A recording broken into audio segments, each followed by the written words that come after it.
Śrīmate Bhaktivedanta Swami iti namine. Namaste Saraswati Devi Gauravani Acharine Nirvishesha Shunyavadi Pashatya Vishatarine. Namaste Saraswati Deve Gauravani Pracharine Nirvishesha Shunyavadi Paschatya Deshatarine. Jaya Shri Krishna Chaitanya Prabhu Nityananda Shri Advaita Gadadhara Shivasadi Gaur Bhaktivedanta. Jaya Shri Krishna Chaitanya Prabhu Nityananda Shri Advaita Gadadhara Shivasadi Gaur Bhaktivinoda. Jaya Radha Madhava Kunja Bihari. Jaya Radha Madhava Kunja Vihari. Jaya Radha Madhava Kunja Bihari. Jai Radha Madhava Kunja Vihari. Jaya Gopi Jana Vallabha Girivara Dhari. Jaya Gopi Jana Vallabha Girivaradhari. Yashodanandana Vrajajana Ranjana. Yashodanandana Brajajana Ranjana. Yashodanandana Vrajajana Ranjana. Yashodanandana Brajajana Ranjana. Tiravanachari. Yamuna Tira Vanachari. Radha Madhava Kunja Bihari. Jai Radha Madhava Kunja Vihari. Radha Madhava Kunja Bihari. Jai Radha Madhava Kunja Vihari. Jaya Gopi Jana Vallabha Girivaradhari. Jaya Gopi Jana Vallabha Girivaradhari. Yashodanandana Vrajajana Ranjana. Yashodanandana Brajajana Ranjana. Yashodanandana Vrajajana Ranjana. Yashodanandana Brajajana Ranjana. Yashodanandana Vrajajana Ranjana. Yashodanandana Brajajana Ranjana. Tiravanachari. Yamuna Tira Vanachari. Jai Radha Madhava Kunja Bihari. Jai Radha Madhava Kunja Vihari. Hare Krishna Krishna Krishna Hare Hare Hare Rama Hare Rama Rama Rama Hare Hare Hare Krishna, Krishna Krishna, Hare Hare, Hare Rama, Rama Rama, Hare Hare. Jai Radha Krishna Chandra Radha Krishna Chandra Radhe Jai Radha Krishna Chandra Radha Krishna Chandra Radhe. Jai Radha Vrindavan Chandra Radha Vrindavan Chandra Radhe Jai Radha Vrindavan Chandra Radha Vrindavan Chandra Radhe. Jai Radha Madhava Radha Madhava Radhe Jai Radha Madhava Radha Madhava Radhe. Jai Radha Gopinath Radha Gopinath Radhe Jai Radha Gopinath Radha Gopinath Radhe. Jai Radha Govinda Radha Govinda Radhe Jai Radha Govinda Radha Govinda Radhe. Jai Krishna Balaram Krishna Balaram Krishna Balaram Krishna Balaram Jai Krishna Balaram Krishna Balaram Krishna Balaram Jai Vrindavan Dham. Jai Nitai Gauranga Jai Nitai Gauranga Nitai Gauranga Jai Nitai Gauranga Jai Nitai Gaurang Jai Nitai Gaurang Nitai Gauranga Jai Nitai Gauranga. Jai Srinivas Govinda Jai Srinivas Govinda Srinivas Govinda Srinivas Govinda Jai Srinivas Govinda Jai Srinivas Govinda Srinivas Govinda Jai Srinivas Govinda. Jai Prahlad Narsimha Prahlad Narsimha Prahlad Narsimha Jai Prahlad Narsimha Jai Prahlad Narsimha Jai Prahlad Narsimha Prahlad Narsimha Jai Prahlad Narsimha. Jai Jai Prabhupada Prabhupada Prabhupada Jai Jai Prabhupada Jai Jai Prabhupada Prabhupada Prabhupada Prabhupada.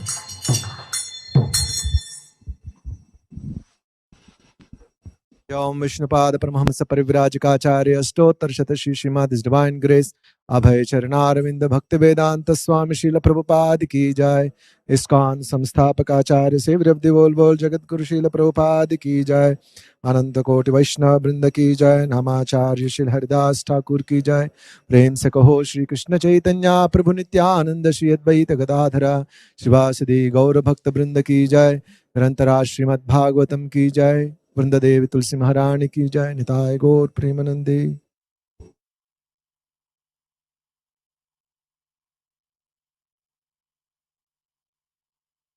ओम नमो भगवते वासुदेवाय।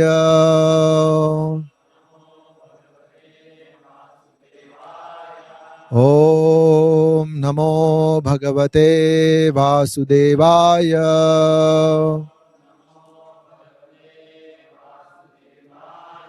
ओम नमो भगवते वासुदेवाय।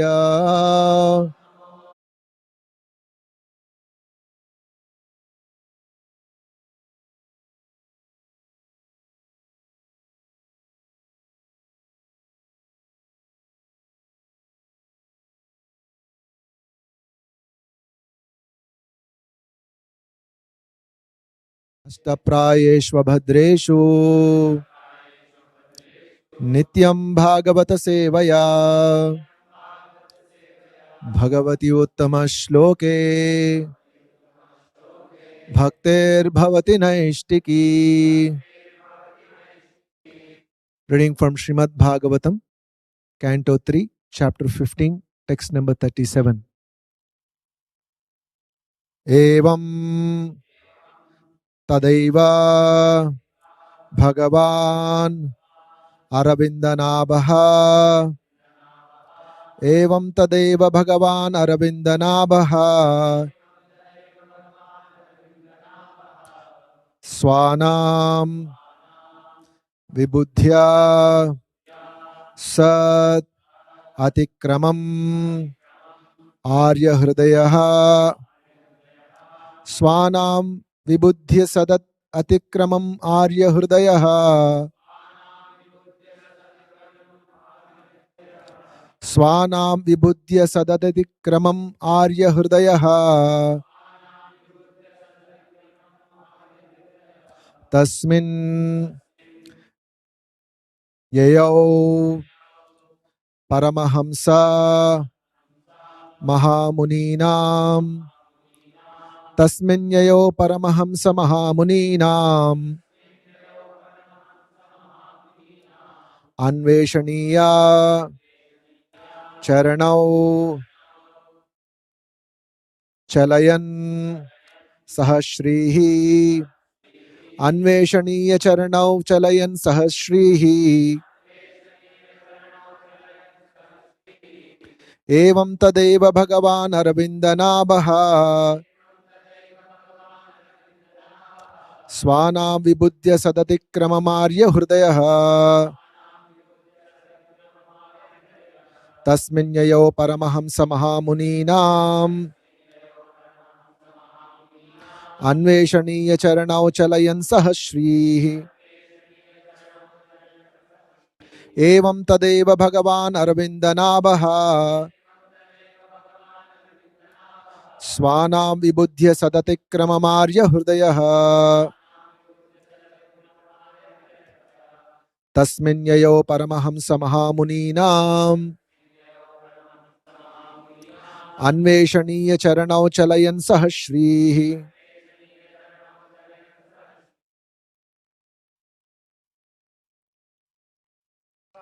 Evam Tadeva Bhagavan Arabindanabha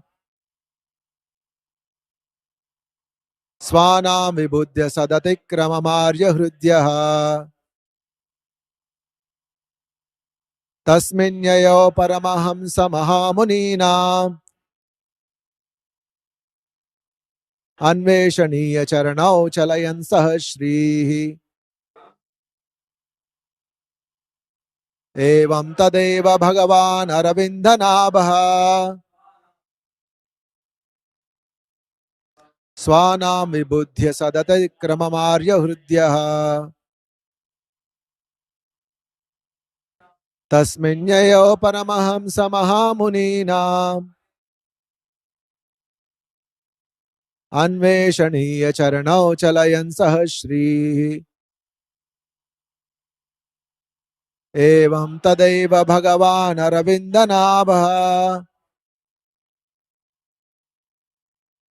Swanam Vibudhya Sadatikramam Hridyaha Tasmin Yayau Paramahamsa Mahamunina Anveshaniya Charanau Chalayan Sahashrihi Evam thus Tada Eva at that very moment Bhagavan, the Supreme Personality of Godhead, Arabindanabha, with a lotus growing from his navel, Swanam, of his own servants, Vibudhya, learned about, Sat, to that great sages, Atikramam, the insult, Arya, of the righteous, Hridyaha, the delight, Tasmin, there, Yayau, went, Paramahamsa, recluses, Mahamuninam, by the great sages, Anveshaniya, which are worthy to be sought,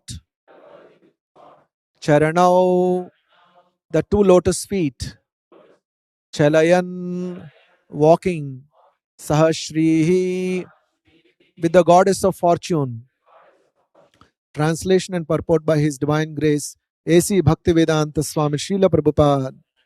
Translation. At that very moment, the Lord, who is called Padmanabha because of the lotus grown from his navel, and who is the delight of the righteous, learned about the insult offered by his own servants to the saints. Accompanied by his spouse, the goddess of fortune, he went to the spot. On those very feet sought for by recluses and great sages. Kindly repeat this translation. At that very moment, the Lord, who is called Padmanabha because of the lotus grown from his navel, and who is the delight of the righteous, learned about the insult offered by his own servants to the saints, accompanied by his spouse, the goddess of fortune, he went to the spot.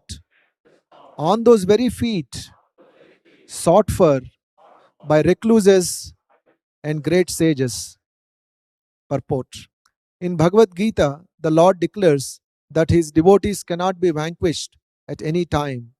The Lord could understand that the quarrel between the doormen and the sages was taking a different turn, and therefore he instantly came out of his place and went to the spot to stop further aggravation, so that his devotees, doormen, might not be vanquished for good.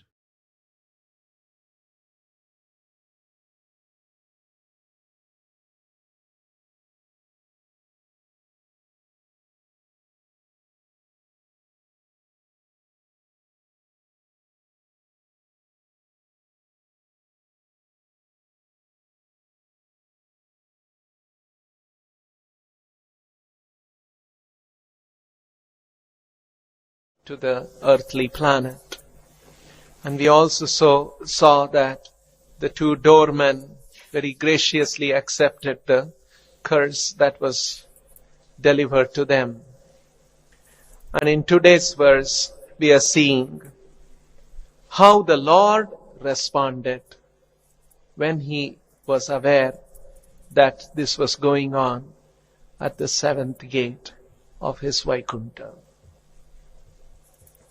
Evam tadhaiva bhagavan aravindhanabhaha svanam vibhudya sadatikramam aryahridyaha tasmin yayau. He arrived there, he reached there. Evam, in this way, thus tadhaiva bhagavan, at that moment, tada eva yayau tasmin yayau. At that moment, the Lord appeared there. And the Lord appeared there how? Saha Shri, along with Lakshmi. So this verse talks about the Lord at that moment arriving at the scene where the sages and the doorman and all of this cursing and humbly accepting and the sages being angry. All of this is going on. As Prabhupada mentions here, the Lord did not want further aggravation. And further something more should not happen to his devotees, the doormen. So the Lord arrived there. And so here the Svanam Sadatikramam Vibhudya. Svanam, his own servants. Sadatikramam. They had Atikramam. They had committed an offense. They had gone beyond what they should do. Atikramam. Towards whom? Sadatikramam. Towards the great sages, the four sages. Sadatikramam, Svanam, Sadatikramam, Vibhudya. The Lord became aware of that. And immediately the Lord, Tasmin Yayau. And Tasmin Yayau. How did he go there? Charanau Chalayan Yayau.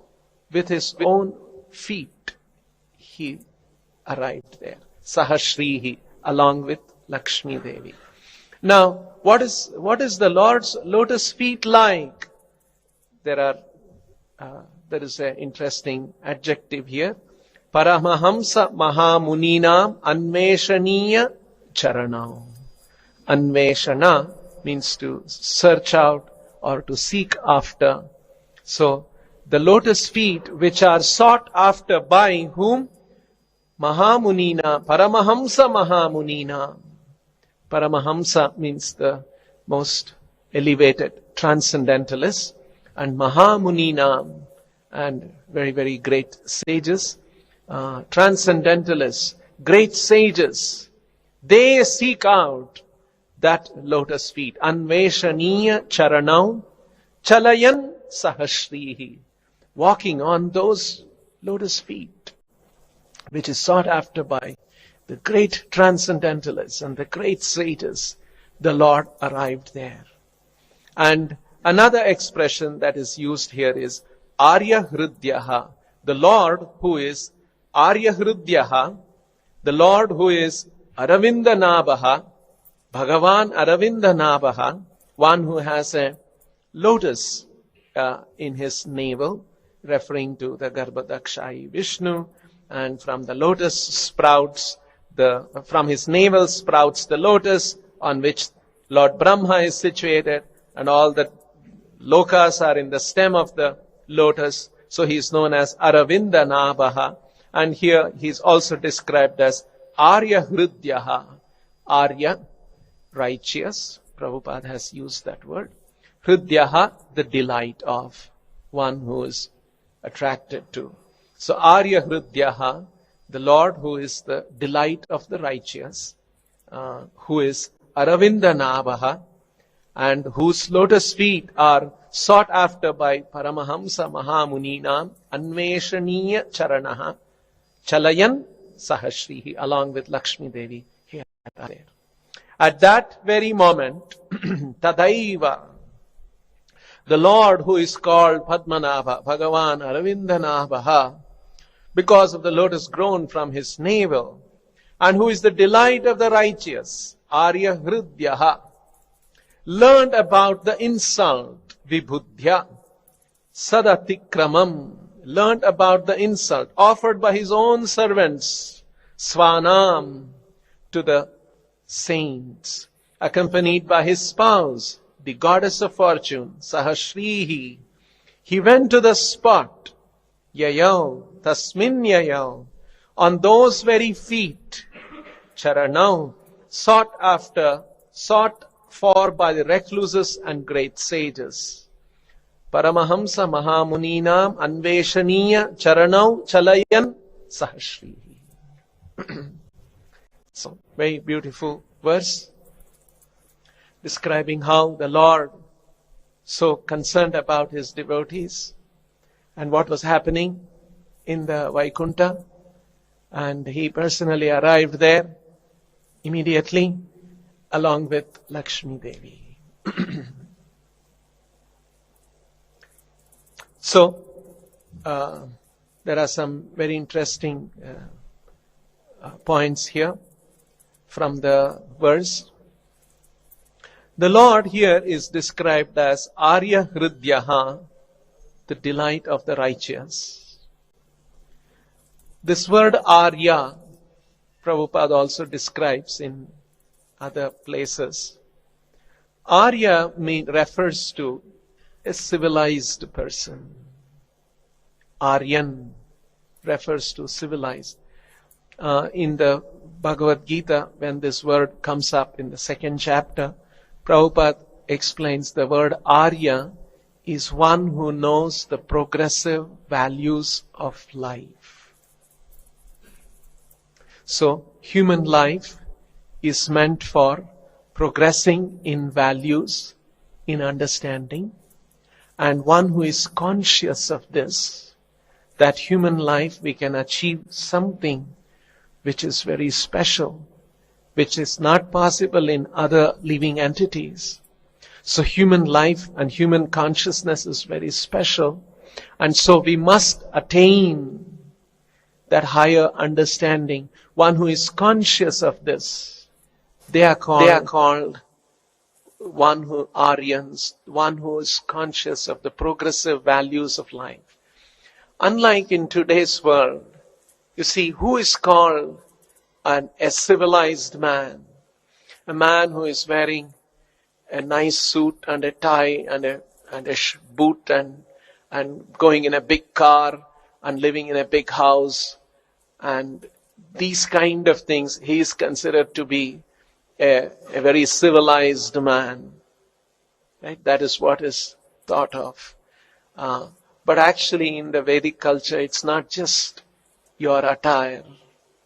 So somebody may be in those kind of a very polished attire, but in his consciousness may have some other kind of a very lowly understanding.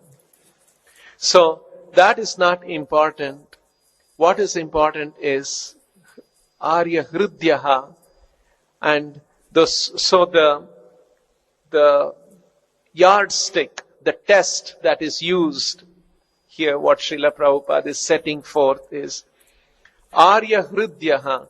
A person has to be judged by his tastes. What are his tastes? What is he attracted to? What delights him? You see?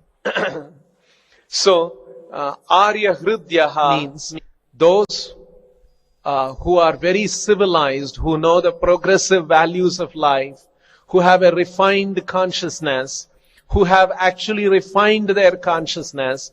And how do we know they have refined their consciousness? Because their tastes have changed. That's the test. What is it that delights them? What is it that they are attracted to? What is it that they go after? So that is an indication of the level of consciousness of the person. So Arya refers not simply external dressing and those kind of things, but somebody who is evolved in his consciousness, and hence his likes, what engages him, what attracts him, those objects have changed, and they are not some lowly material objects of this world, but the highest level of consciousness. They are attracted to the transcendental Lord. And so the Lord is known as Arya Hridyaha. In that sense, Arya Hridyaha means those Lord who is the delight of the most civilized people. So the Lord is the delight of the most civilized, most enlightened people. That is why Krishna says, Iti matva bhajante mam buddha bhava samanvitaha. Iti matva bhajante mam buddha bhava samanvitaha. They are enlightened Buddha, and they are bhava samanvitaha. Their heart is filled with bhava for the Lord, because they are enlightened and they know who is the Lord, what is Krishna's position. He's the source of everything. So this is the position of the Lord. And there is another expression in the Bhagavatam, very interesting expression about Shukadev Goswami, who's the speaker, great celebrated speaker of the Śrīmad-Bhāgavatam. And the Bhagavatam, when it is introducing Shukadev Goswami, Bhagavatam says Shukadeva was Harer Gunakshiptha Matihi. Harer Guna Akshiptha. Akshiptha is a similar word like Hridyaha, Hridya, Arya Hridyaha. Akshiptha means charmed by. What is it that he is charmed by? And it is said that Shukadev Goswami is charmed by Harer Guna, Hari's transcendental qualities. And his matihi, his consciousness, is charmed by the transcendental qualities of Hari. So Harer Gunakshipta Matihi. So we can see the contrast. In modern society, we have people, they're just dressed up very well, but their consciousness, their tastes are actually very, very ordinary. They're attracted to women, they're attracted to some material sense gratification, they're full of greed and jealousy and all of those things. So those things are manifest. That's what is there in their heart, but externally they are dressed up very well and they appear like great civilized gentlemen. So we can see the yardstick in the Vedic culture, such a much more deeper understanding of a person who is an evolved person. And according to the evolution of the person, his tastes will differ. What he is attracted to will differ. You see, in the 17th chapter, which we are chanting in the morning, Bhagavad Gita, Krishna also talks about the different kinds of Shraddha. The chapter is called Divisions of Faith, based on the three modes of material nature. So Krishna talks about how, according to the modes of material nature we are influenced, we have different kinds of faith, we have different kinds of understanding. And when it comes to food, Krishna talks about this is what they are attracted to. So people who are in the mode of ignorance, tamasa, tamasika, they are attracted to one kind of food. Because that's their nature, that's their consciousness is affected in that way. If they are in Rajoguna, they are attracted to some. If they are in Sattvaguna, they are attracted to some other kind of food. If they are in mode of transcendence, above all the three modes, they are attracted to something else. So this is the important point. According to the level of development of consciousness, we are attracted to different things. And what we are attracted to, from that you can conclude what is the level of the consciousness. So, Arya Hridyaha, and similarly this another word, Paramahamsa Mahamuninam Anveshaniya Charanam. What are the Paramahamsas and Mahamunis? What are they seeking? What is it that they are looking for? That lotus feet of the Lord. Anveshaniya Charana. So, this is the important thing. There was one conversation with Srila Prabhupada, and some devotees brought up, some Indian guests brought up the discussion about one very popular edition of a Ramayana, which is very well known in our country. And then they brought up that book and the discussion about that. And then Prabhupada started discussing, telling about that author and that how the author does not come in a proper parampara and his understanding is mixed with Mayavada understanding, impersonal understanding, although he has written on Ramayana and so on. And then when the discussion went on, at one point Prabhupada brings out something very interesting. He says, by reading that book, I have not come across one person who has come to the spiritual platform. Not a single person has come to the spiritual platform. So this is the intent of the original Vedic literatures. Or for that matter, any spiritual literature, it is meant to bring the reader to the spiritual platform. It's a very wonderful test that Prabhupada sets out. And if there is a literature, and we want to judge that literature, we have to see if that literature is able to bring the readers and the followers of that literature to a spiritual platform. So, spiritual platform means the Brahma Bhuta platform. It means the liberated platform. And once you are on that liberated platform, your tastes will be different. You are charmed by different things. You are delighted by different things. And what are you delighted? The most exalted spiritualists, they are delighted by Lord Shri Krishna, His personality, His name, His form, His service, His pastimes, remembering them. and chanting about the Lord's pastimes, chanting the Lord's holy name. This is what delights them. So, this is the important point that Prabhupada brings out, that a literature has supposed to bring about the readers to the transcendental platform. We see that happening with Srila Prabhupada's books and the Gita and the Bhagavatam. When we read these books, it brings about that change in the heart of people. We are inspired that yes, this is the goal of life. This is what we should be doing. Not that we should be running after sense gratification like cats and dogs do, running after the senses. So, there was another news article a few days before. BBC released a documentary film. And there was a news about that. The news is about Pope John Paul II. He was the Pope, the Vatican, the head of the Catholic Church, and he was the head for about 27 years. And then they have somehow come to know, the BBC filmmakers got access to some about 350 letters that he wrote to one married woman over 30 years. And those letters reveal an intense friendship that he had with her, which lasted for 30 years. And then they have analyzed the letters, that some of the letters become intimate and so on.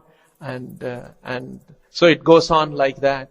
And so after about few years after he died in some time, and then after his death, he was also declared, they have a process, the Vatican Church has a process, and by which they declared him to be a saint also.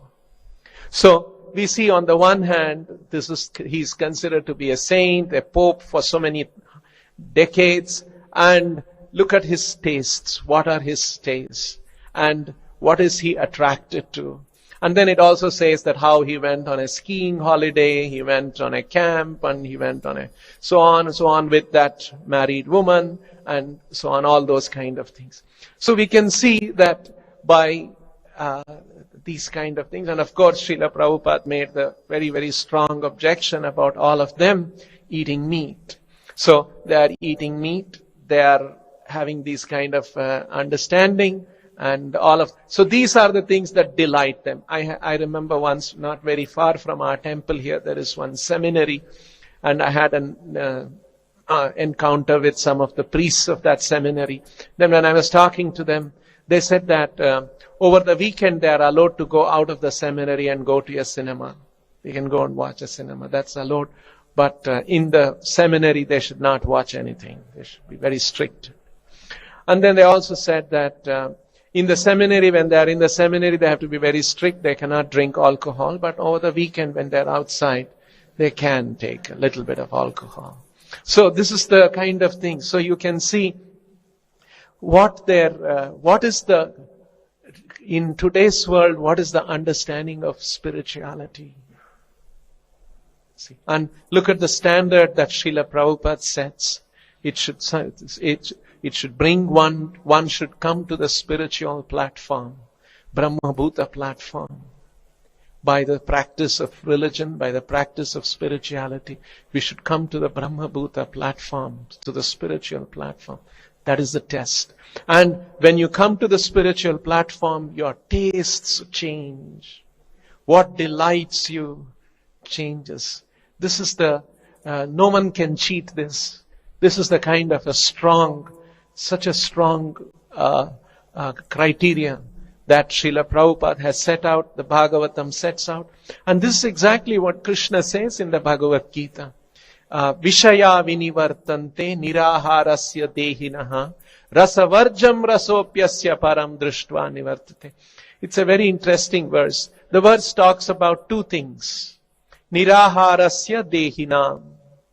Niraharasya, one meaning of the word nirahara means not eating food. Right? Ahara, nirahara. So, not eating food.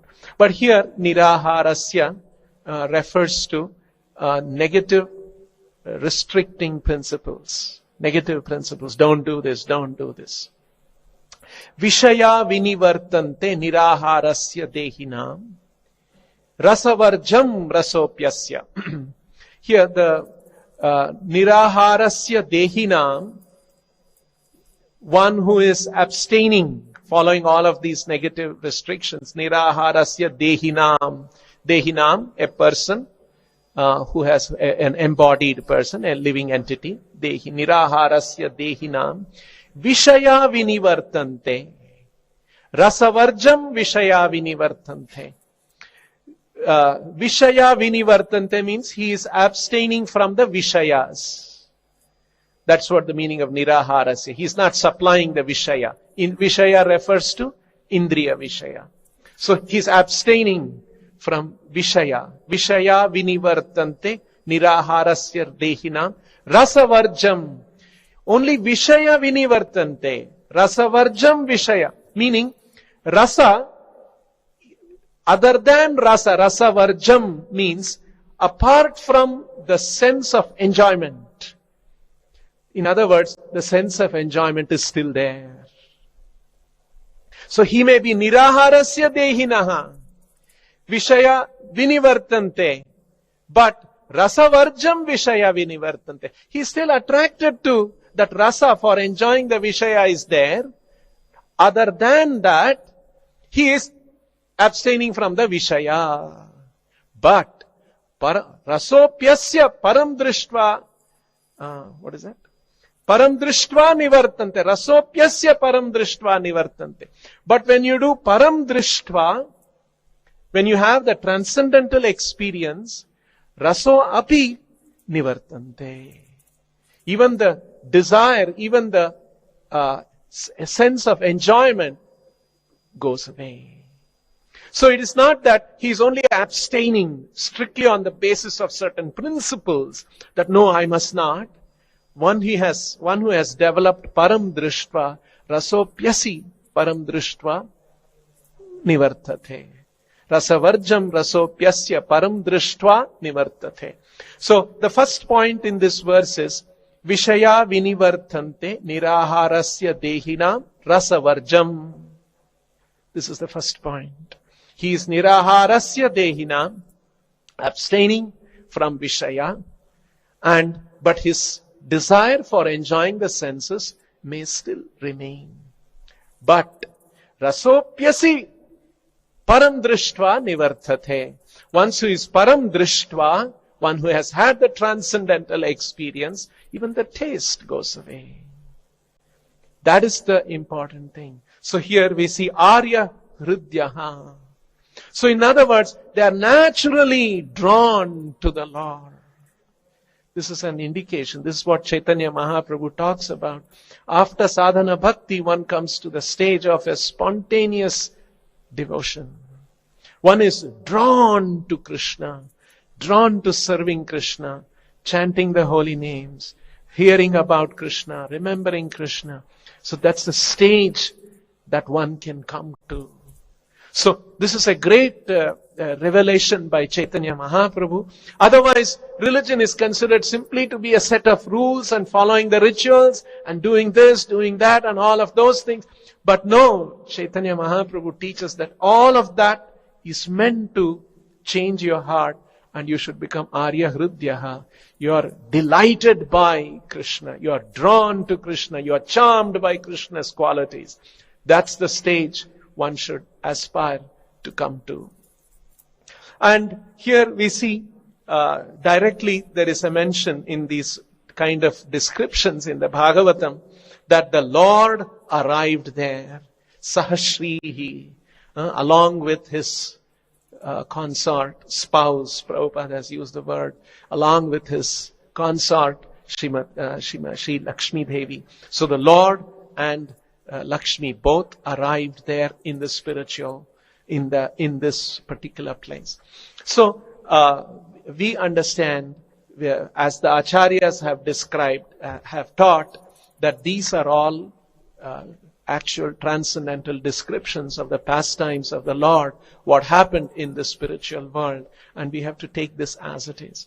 Unfortunately, in modern times, we come across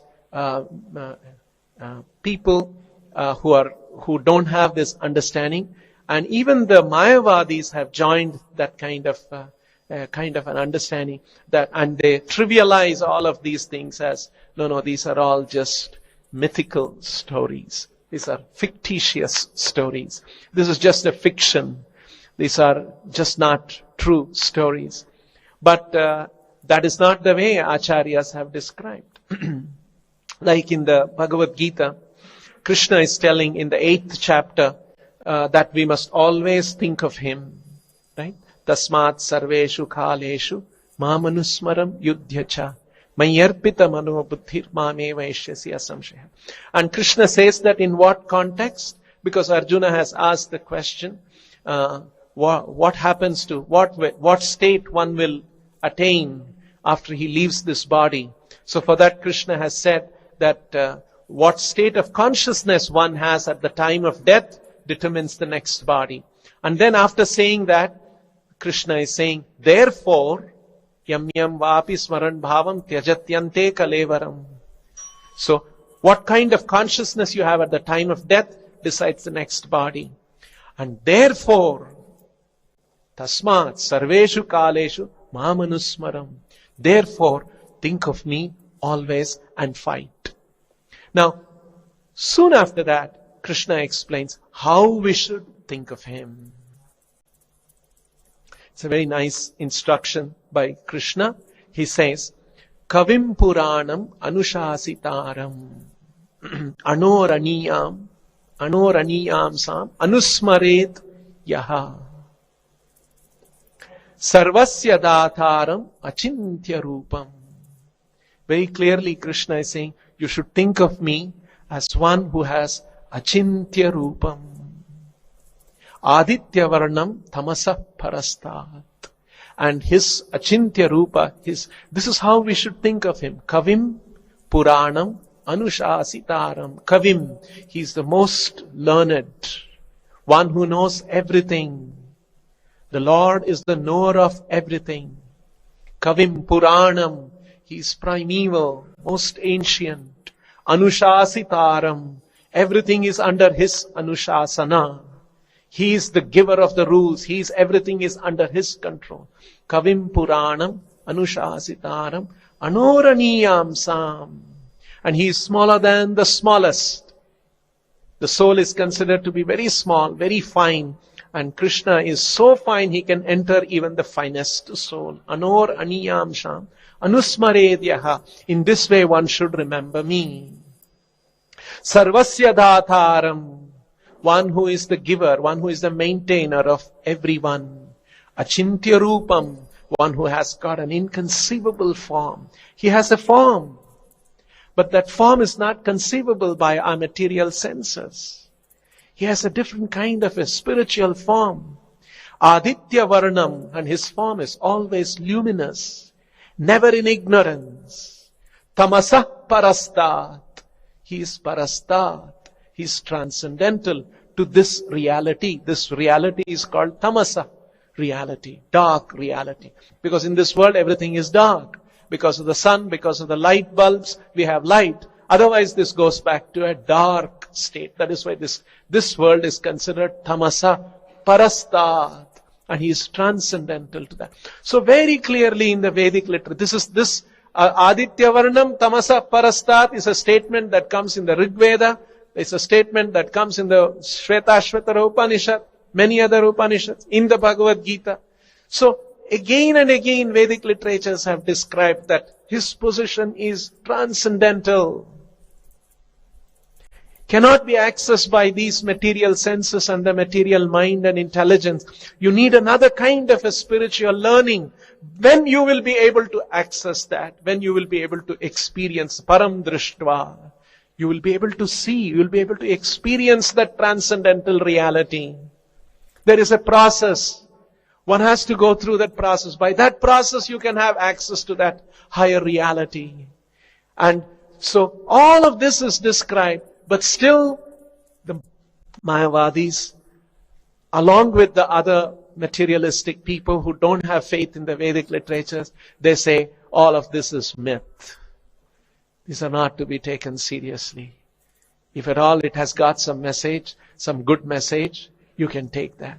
So that is why people think that educated people, intelligent people, they think that these are all just some entertaining stories. And if you check the Mayavadis, even they will think in the same way. Yes, these are all it has a message and it has got no reality. But this is not the way Acharyas have presented. This has a transcendental Vedyam vastu matra Vedyam vastava matra vastu shivadam. This Bhagavatam is teaching us the reality, ultimate reality, vastu, Vedyam. It enables us to understand the ultimate reality. And that ultimate reality is a transcendental reality, not seen, not accessible to the material senses. So these pastimes of the Lord have to be taken as it is, and as it is given by the scriptures and as it is given by the Acharyas, and not be confused by these modern interpretations and the Mayavadis' interpretations. We'll stop here. Grantaraj Śrīmad-Bhāgavatam ki, Srila Prabhupada ki.